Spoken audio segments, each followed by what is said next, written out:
Hi guys! It's a morning of very mixed emotions. You know why? No chickens. Well, just like you read from the thumbnail or from the title, guys, there's no chickens in the chicken house. Just look around.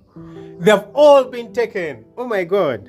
So why am I saying mixed emotions? Because, well, I got some money, sold the birds, got some money. But I now have no birds, yeah? And you know, the worst bit of it all, I couldn't even record the birds being taken away from the farm because the person who picked them up, the buyer, picked them up late in the night, well, early in the morning, at around 3-4 a.m. So I couldn't take any clips. But yeah, here we go. And this has got me thinking about lots and lots of things. Of course, there's a lot to think about. A lot that I'm going to have to think about. And yeah, before I sold the birds, there was a lot I had to think about. By the way, you might be wondering why there is noise in the background. While we sold off the birds, some 4 chickens actually hid inside the laying nests. And we thought we had emptied out the chicken house. Guys, we still have 4 birds in here. They were not taken. They hid in here. So it was their luck, but they still get eaten.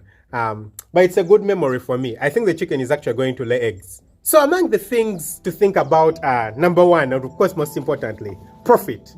Have I made the money that I expected to make when I started the poultry farm? Now that's something very big, and it's clearly going to deserve another video of its own. So I won't go into it. I'll talk about it in another video, you know, probably 1 or 2 videos from now. But the idea is that it didn't go as I planned, because I thought I would keep the birds until probably 90 weeks. I never got to do that because of lots of things. And of course, the most important of those things being the price of the feed. By the time I sold them, it's not like I was making losses. No, I was still making a profit. But I don't think it was worth the effort. When I calculated everything, not just the money, but the time put in and the effort put in and the possibilities that I'm having in the future, it looked like a better deal, you know, sell them off right now, despite the fact that they haven't reached the point where you're supposed to be selling them off. They still had around 10 weeks to go, because I sold them at 80 weeks. I could have sold them at 90 weeks. But after looking at my business plan, I was thinking, if I can manage to get the right price, then I'll probably do it, yeah? And well, I got the right price. Got the right price, sold off the birds. Now, my initial plan was, of course, not to do it this way. The initial plan was that I was supposed to keep these birds until I get in my new lot of birds, which was supposed to come up on the upper floor. But guys, I was disappointed. I've been disappointed by the distributor, the guy who was supposed to supply me with the chicks.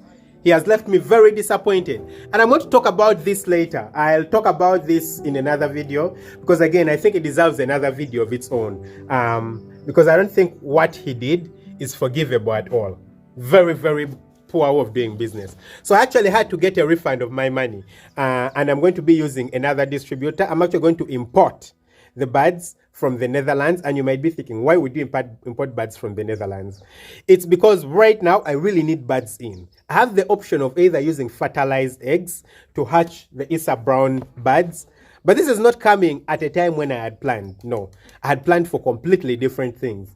So I don't have time. So in a month's time, I'm going to have the chicks come in and I'm going to put them down. Yeah. Part of the plan is that I'm going to get all the manure from the chicken house, all of it. Then I'm going to put it outside here, form a compost pile, something like that. It's called a compost pile. The chickens are going to come scratch it, you know, keep scratching it out. And the end goal is that I need compost. Guys, there's a garden I'm trying to prepare here. I think you can see some cardboards over here, yeah? So I'm trying to prepare a garden. I want to do a Nordic garden. And I'm going to need all the compost that's coming out of this chicken house to form this garden. We're going to be getting all the manure outside, put it outside, let it compost, you know, for probably a month or 2. And then by the end of all that time, it will have become, you know, some nice black soil, which is going to go into the compost garden. I'd thought of starting to prepare the garden now, but I've changed my mind. So I'm going to remove the cardboard boxes and keep them so that, you know, they don't get wet and they don't get spoiled. Then the other thing I'm going to focus on right now is the local chickens that we have right here. You know, between now and when I bring in my new birds, which is a month's time, I'm going to put a lot of focus on the local birds. As I told you guys, I don't know if I told you, you know, some of them have fleas. We are trying to treat them, but the birds which are trying to incubate their eggs, it's hard for you to get the fleas off because, you know, they're not mobile. The other birds, you know, they roll around in the sand and get all the fleas off their body. But these birds cannot get the fleas off their body because, you know, they are seated down and they are incubating the eggs. So that's something I'm going to have to focus on, you know, to try to get these birds in a very good condition. I already built the house for them. I want by the time my grandmother gets back to the farm, I want her to find, you know, the local chickens, which are actually her chickens, in order. Then, like I said, the plan for this chicken house has changed a bit, yeah?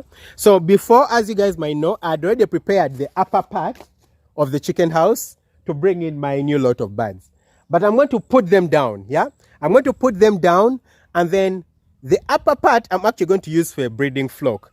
So I'm still deciding on which type of birds, you know, to bring, because like I said, I'm going to just be importing these fertilized eggs. So I'm not certain if I'm going to be doing the Issa Browns or some dual purpose bird on the upper floor. That's something I'm still deciding upon. But yeah, I've decided to abandon the upper floor to be used as a poultry farm for my eggs for eating. So I'm buying land somewhere very close by, and in this place I'm planning on putting up a very big farm, guys. 10,000 birds, 15,000 birds nearby. Probably by the middle of next year, that farm should be running. So that's the other plan. And then again, as you guys might know, the biggest part of the story for me has been chicken feed, because it's been very expensive and it's really not, I don't know, it's in the end it looks like it's not worth it doing the business. So right here, I'll walk towards the place. Guys, I've been trying out black soldier fly. My flock came in. I haven't made a video about it because, well, I don't think it's time to make a video about it. But if you guys might see in the background here, I got some black soldier flies, and the flies hatched. Guys, you see this? The flies, we have some flies in here. The population is probably not big enough to get eggs and all that kind of stuff. But yeah, the plan right now is to cut the feed cost to as low as possible. I'm thinking that for my next lot of birds, I should probably be doing 50% commercial feed. As much as I can, I'm going to try everything that I can to make sure that I get the feed production down to 50%. That is the structure over there for the black soldier flies. It's a temporary structure just for now, you know, while I'm testing everything out. I'm planning on probably putting up a bigger structure in this area once my experiment works out and I manage to get them to lay eggs, because that's the most important thing. As long as you can manage to get the black soldier flies to lay the eggs, you're in good business. So I want them to start laying eggs, and when they do manage to start laying the eggs, I want to put up a very big structure here, culture the black soldier fly, and then also put up another bigger structure probably around here, which I'll be using to grow the fodder, the barley fodder. You guys, I showed you I've been successful in growing the barley fodder. So that's something I want to put up on a bigger scale, so that by the time the new birds come in, the farm is well figured out. So yeah, guys, that was a quick update of the fact that I sold my birds. It's sad, you know, you guys understand that I had become very attached to these chickens. Very attached. They were very dear to me, and they still are very dear to me. And it's such a pity that I've had to sell them off, you know. But in the end, I needed the money. I needed to use the money for stuff. I need to move on. In the end, you need to move on. You know, if you're a farmer, you have the beautiful moments of keeping the birds, but then you also have the painful moments of selling the birds off, you know, because the people who have taken them are going to eat them for meat. And yeah, that means they're going to die. They're going to be killed off, but that's what happens. Otherwise, love you guys lots. Don't forget to subscribe to the channel, and see you in the next one. Bye-bye.